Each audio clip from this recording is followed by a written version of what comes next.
Assalamu alaikum. Welcome students. This is course for computer science for first year class and today is our ninth lecture of chapter 1 which is basics of information technology and my name is Mr. Aziz Sajid, lecturer in computer science, DPS and College Kusur. In today's lecture we are going to cover the topics system software versus application software.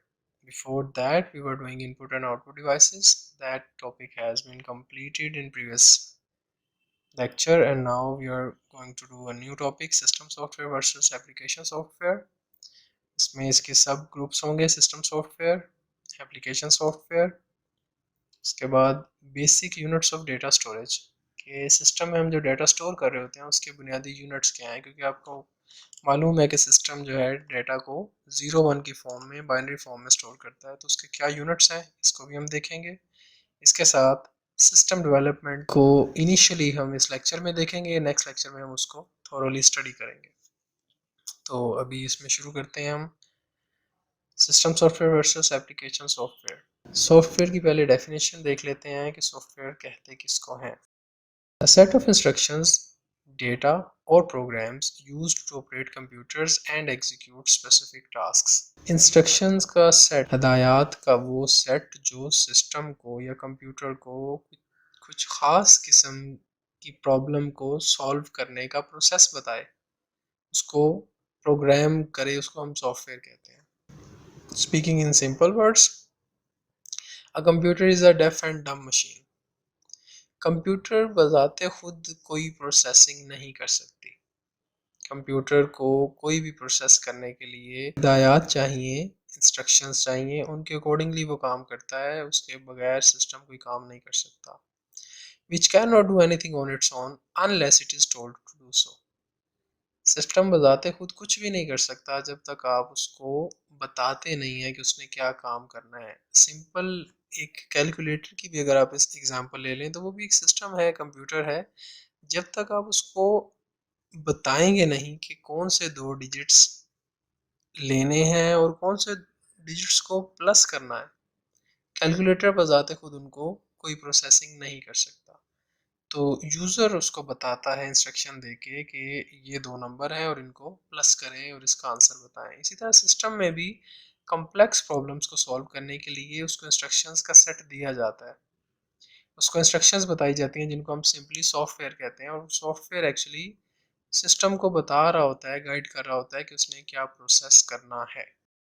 The given instructions are actually the driving force that allows a computer to perform a certain task and known as program or software. ये जो instructions दी जाती हैं असल में यही system को drive कर रही होती हैं कि क्या प्रोसेस किया जाएगा और उसका सॉल्यूशन किस तरह से निकालना है। हिदायत दी गई होती हैं, इन हिदायत के सेट को हम सिंपली प्रोग्राम या सॉफ्टवेयर कहते हैं। This software tells the machines physical components what to do and how to do it. यही सॉफ्टवेयर जो डिजिटल फॉर्म में उसके अंदर स्टोर होता है सिस्टम में, वो उसके फिजिकल कंपोनेंट्स को ड्राइव करता है, गाइड करता है कि कौन सा काम करना है और उसको कैसे करना है। ये सॉफ्टवेयर का काम है कि वो सिस्टम को बताए कि उसने क्या प्रोसेसिंग करनी है। The software has following 2 major categories, system software and application software. ये 2 मेन कैटेगरीज बनाई गई हैं, सिस्टम सॉफ्टवेयर और एप्लीकेशन सॉफ्टवेयर की। इन दोनों सॉफ्टवेयर को अभी हम इसी लेक्चर में देखते हैं। ये छोटी सी शेप बनाई गई है, यहाँ पे आप देख सकते हैं मुख्तलिफ तरह के सॉफ्टवेयर जो आप यूज़ करते हैं उनमें से अक्सर इसमें मौजूद हैं। Word, power point, Mozilla Firefox, Chrome, explorer, ये स्काइप, डिफरेंट टाइप्स के सॉफ्टवेयर इसमें मौजूद हैं। ये सिस्टम को बता रहे होते हैं कि उसने क्या काम करना है और कैसे करना है। नेक्स्ट जी, सॉफ्टवेयर में पहली टाइप हमने देखी सिस्टम सॉफ्टवेयर, उसके मतलब बात करते हैं। Basically manages and monitors different resources of the whole computer system. System software चूँकि नाम से ही पता चल रहा है ये पूरे सिस्टम को कंट्रोल करने का काम करता है और इसका बेसिक वर्क क्या है कि तमाम रिसोर्सेज जो कंप्यूटर से अटैच हैं, हार्डवेयर डिवाइसेस और जो उसके अंदर बाकी फैसिलिटीज़ मौजूद हैं, उन सबको मैनेज करना और मॉनिटर करना। जैसा कि operating system, backup and restore, utility programmes, drivers, ये सारे सिस्टम सॉफ्टवेयर आते हैं। ऑपरेटिंग सिस्टम मेन सॉफ्टवेयर होता है जिसके अंदर एप्लीकेशन सॉफ्टवेयर आप रन कर सकते हैं। फॉर एग्जांपल अगर आप विंडोज़ इस्तेमाल करते हैं तो विंडोज़ एक ऑपरेटिंग सिस्टम है, उसके अंदर आप डिफरेंट सॉफ्टवेयर इंस्टॉल करके उसको प्रोसेस करते हैं, अपनी प्रॉब्लम्स को सॉल्व करवाते हैं।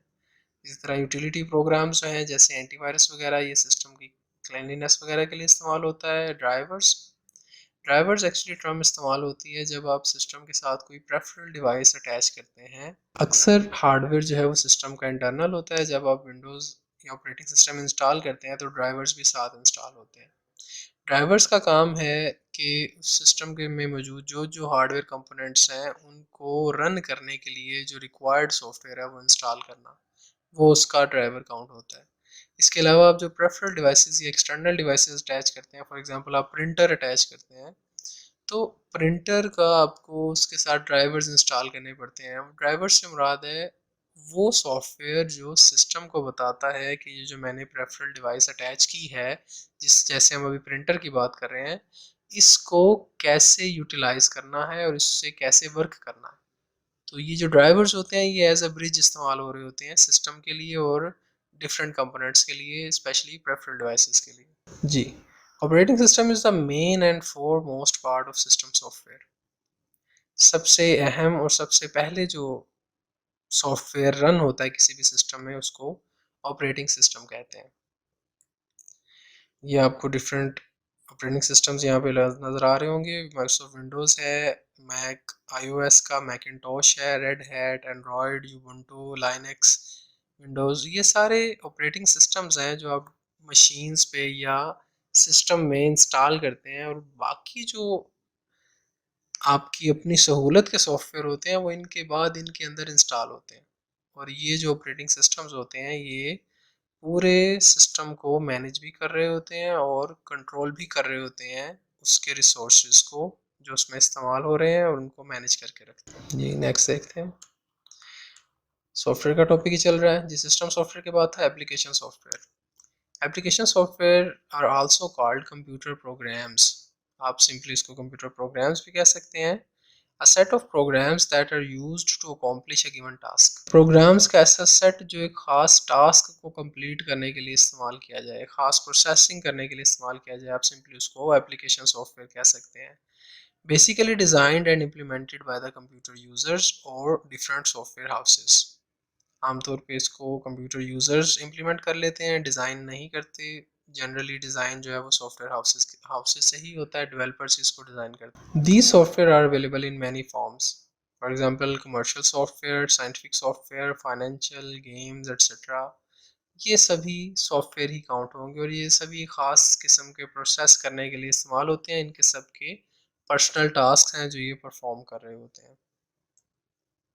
जी, ये आपको मुख्तलिफ तरह के सॉफ्टवेयर की शेप्स दिखाई गई हैं, इनके स्पेसिफिक टास्क हैं। इस तरह के मिलियंस ऑफ सॉफ्टवेयर मौजूद हैं जिनको आप सिंपली ऐप्स भी कहते हैं।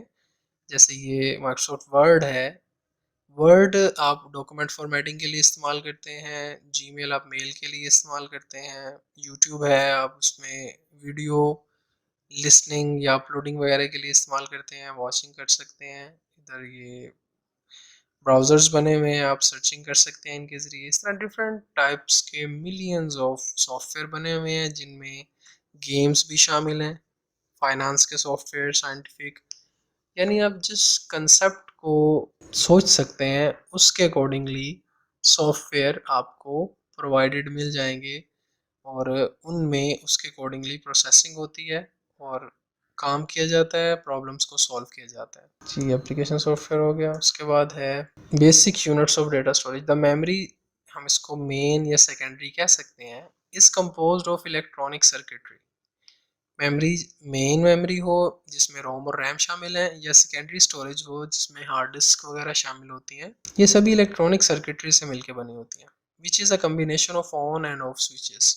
इलेक्ट्रॉनिक सर्किटरी से मुराद है ऑन और of switches. This on off state in computer term is 1 and 0। अगर आप इस ऑन ऑफ स्टेट को कंप्यूटर की लैंग्वेज में अगर कहें तो आप इसको 1 और 0 कहते हैं। 1 shows on state and 0 shows of state. 1 के ज़रिए आप सिंपली ऑन स्टेट को शो कर रहे होते हैं और 0 के ज़रिए ऑफ स्टेट को at a given time. Based on these two numbers, ये चूंकि दो ही नंबर हैं 0 एंड 1, इसलिए इसको हम बाइनरी नंबर्स कहते हैं। The computer can construct reasonable ways to represent data in memory. इन दोनों के कम्बिनेशन से, जीरोस और वंस के कम्बिनेशन से सिस्टम जो है मेमोरी में मुख्तलिफ किस्म का डेटा रिप्रेजेंट कर सकता है। thus converting the numbers, alphabets and characters into binary digit। इसीलिए तमाम नंबर्स या अल्फ़ाबेट्स या कैरेक्टर्स होते हैं वो बाइनरी डिजिट में कन्वर्ट हो जाते हैं। जैसे यहाँ पे आपको ये नज़र आ रहा है कि ए कैरेक्टर लिखा हुआ है, इसको डेसिमल में 65 और आगे उसकी बाइनरी कन्वर्जन की गई है। ए के सामने बाइनरी में और डेसिमल में जो 65 लिखा हुआ है, उसकी वजह यह है कि जनरली जो कोड इस्तेमाल होता है सिस्टम में वो बाइनरी कोड एस्की डेवलप्ड है। एस्की से मुराद है American standard code for information interchange. उसमें ए को 65 से शो किया गया है। इसी तरतीब से चलते आएंगे तो जी 71 पे आएगा, टी 84 पे, सी 67 पे और उनके अकॉर्डिंगली उसकी बाइनरी कन्वर्जन हो जाती है। यानी अब जब सिस्टम में ए प्रेस करते हैं तो सिस्टम के लिए वो ए नहीं है, सिस्टम के लिए वो 65 है और 65 को वो बाइनरी में कन्वर्ट करके सिस्टम में स्टोर करता है।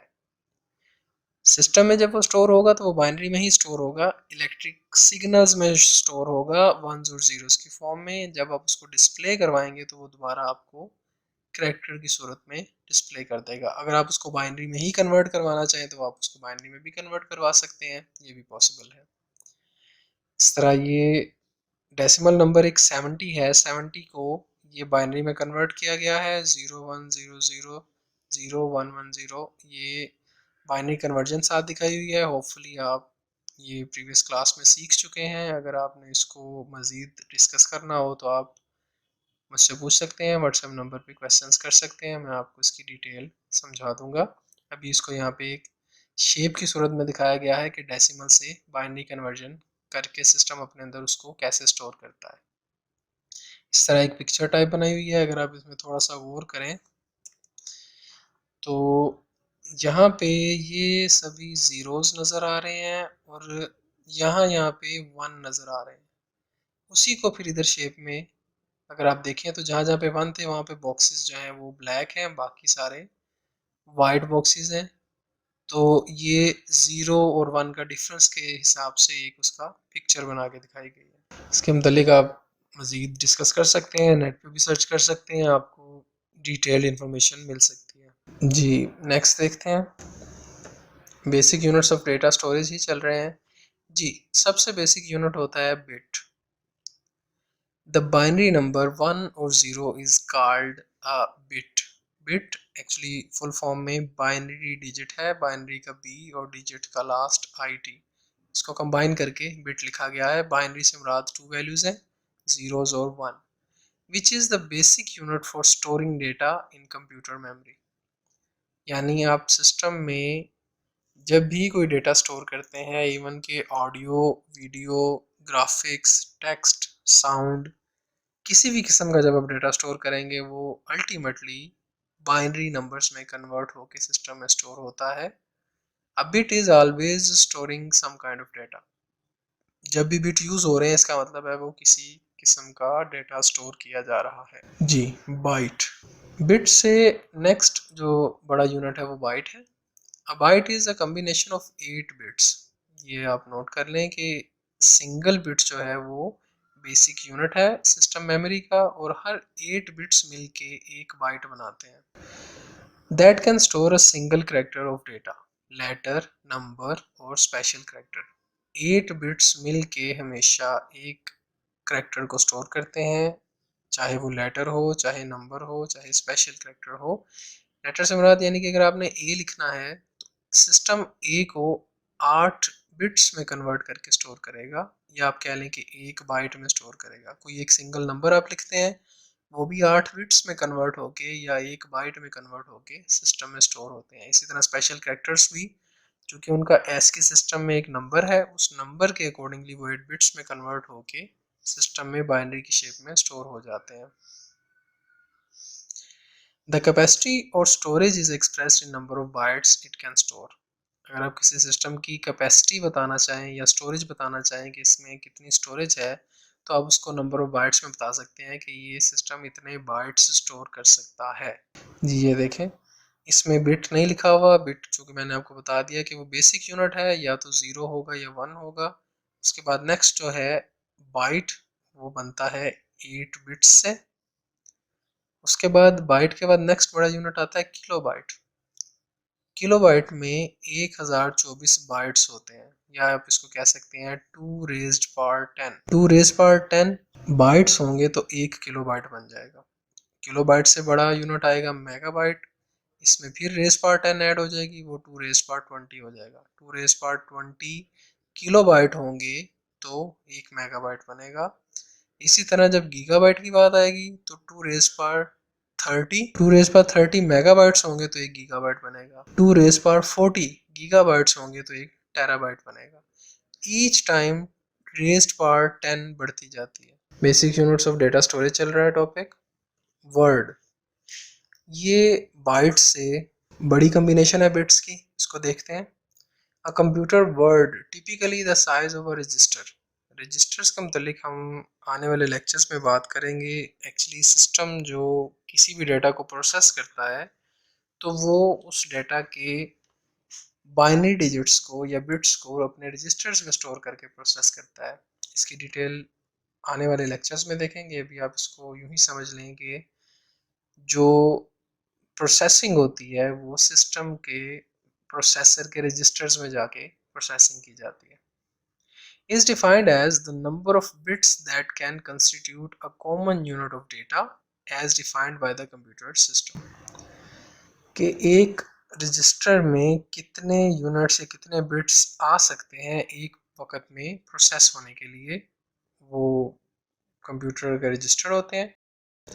The length of a word varies from computer to computer। Different systems में जो वर्ड की लेंथ होगी डिफरेंट होगी। Generally larger the word more powerful the computer. आमतौर पे जितना ज़्यादा बिट रजिस्टर में at the same time process हो सकते हैं, जितने ज़्यादा लेंथ में वर्ड किसी सिस्टम में प्रोसेस हो सकते हैं, सिस्टम को उतना ही पावरफुल कंसिडर किया जाता है। इसको देखते हैं थोड़ा सा। जी ये देखें, ये सबसे ऊपर वाली बार बिट्स को शो कर रही है। ये 0 से 8 तक, फिर आगे 16, 24, 32। अब देखें 0 से 4 तक जो 4 बिट्स होते हैं उनको सिंपली हम कहते हैं निबल। 4 बिट्स को निबल कहेंगे। इसी तरह जब 8 बिट्स हो जाते हैं उसको हम सिंपली बाइट कहते हैं। अभी हमने थोड़ी देर पहले ये देखा कि 8 बिट्स मिलके एक बाइट बनाते हैं। इसी तरह अगर 16 बिट्स मिल जाते हैं तो वो एक वर्ड बनाते हैं। 16 बिट्स मिलके वर्ड बनाते हैं। इस तरह 16 बिट्स से जब 32 बिट आपस में मिलते हैं एट द सेम टाइम तो उसको यहाँ पे लॉन्ग वर्ड लिखा हुआ है, हम इसको डबल वर्ड भी कहते हैं। प्रोग्रामिंग की लैंग्वेज में इसको डबल वर्ड का नाम दिया जाता है। इस तरह अगर at the same time 64 bits process किए जा सकें तो उसको हम क्वाड वर्ड कहते हैं। यहाँ पे वेरी लॉन्ग वर्ड लिखा हुआ है। तो अगर आप देखें तो ये सिस्टम की क्वालिटी है।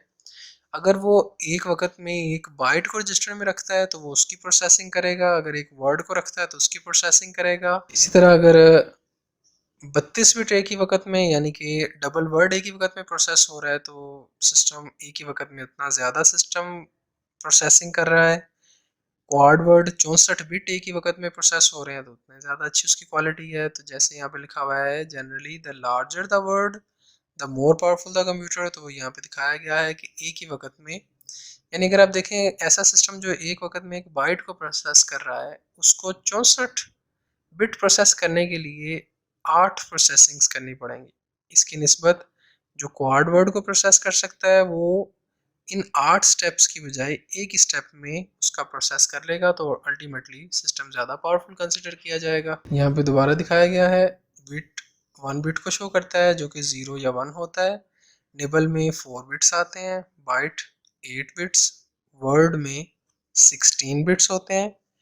डबल वर्ड, इसको असेंबली लैंग्वेज में हम डी वर्ड लिखते हैं, इसमें 32 बिट आते हैं। और क्वाड वर्ड को हम क्यू वर्ड लिखते हैं असेंबली लैंग्वेज में, इसमें 64 बिट्स आते हैं। तो अल्टीमेटली जो सिस्टम एक बाइट को प्रोसेस कर रहा है वो एक क्वाड वर्ड को प्रोसेस करने वाले सिस्टम से स्लो ही होगा। क्योंकि वो उससे 8 टाइम्स जो है ज़्यादा जल्दी प्रोसेसिंग कर रहा है। तो जितना वर्ड की लेंथ ज़्यादा होती है प्रोसेसिंग के लिए सिस्टम में अवेलेबिलिटी होती है, उतना ही वो सिस्टम ज़्यादा पावरफुल कंसिडर किया जाता है। जी, उसके बाद है सिस्टम डेवलपमेंट। ये इस लेक्चर का लास्ट टॉपिक है। System, a system can be defined as a combination of some related components that interact with each other to perform some specific task. System हम कह सकते हैं कि मुख्तलिफ कंपोनेंट्स जो आपस में रिलेट करते हों और आपस में इंटरेक्ट करके कोई ख़ास काम करते हों, ख़ास प्रोसेसिंग करते हों, उसको हम सिंपली सिस्टम कहते हैं। तो इसमें जो कंडीशन है वो ये है कि कंपोनेंट्स रिलेट करने चाहिए और वो इंटरेक्ट करके कोई स्पेसिफिक प्रॉब्लम को सॉल्व करने चाहिए। ऐसी सूरत में हम उसको सिस्टम का नाम देते हैं। जी, system components. The system comprises the following necessary components. अब इसमें क्या क्या कंपोनेंट्स शामिल हैं ये देखते हैं। सबसे पहले तो हार्डवेयर। हार्डवेयर वो फिजिकल पार्ट्स हैं जिनके ज़रिए ह्यूमन सिस्टम के साथ इंटरेक्शन कर सकते हैं। सॉफ्टवेयर, सॉफ्टवेयर वो डिजिटल सिस्टम है जो हार्डवेयर को गाइड करते हैं कि उसने कैसे वर्किंग करनी है। उसके बाद पीपल या यूज़र जो उन सिस्टम्स को इस्तेमाल करते हैं। उसके बाद डेटा या इंफॉर्मेशन जिस पे प्रोसेसिंग करनी है, जिस पे काम करना है वो डेटा इंफॉर्मेशन। और उसके बाद कम्युनिकेशन सेटअप, यूज़र्स का आपस में कम्युनिकेट करने के लिए क्या सेटअप इस्तेमाल किया गया है वो भी सिस्टम के कंपोनेंट्स में शामिल है। तो बेसिकली यहाँ पे 5 कंपोनेंट्स लिखे हुए हैं सिस्टम के: हार्डवेयर, सॉफ्टवेयर, यूज़र, डेटा और कम्युनिकेशन सेटअप, मीडिया, जिनके ज़रिए सिस्टम आपस में या यूज़र्स आपस में कम्युनिकेट कर सकें। ये नेक्स्ट, ये एक सिंपल स्ट्रक्चर है जिसमें एक कंसेप्ट दिया गया है कि डिफरेंट प्रोसेसिंग्स और यूज़र्स मिल के एक पूरा सिस्टम बिल्ड कर रहे होते हैं। नेक्स्ट देखते हैं सिस्टम डेवलपमेंट। जी, to develop a system several distinct phases are to be worked out.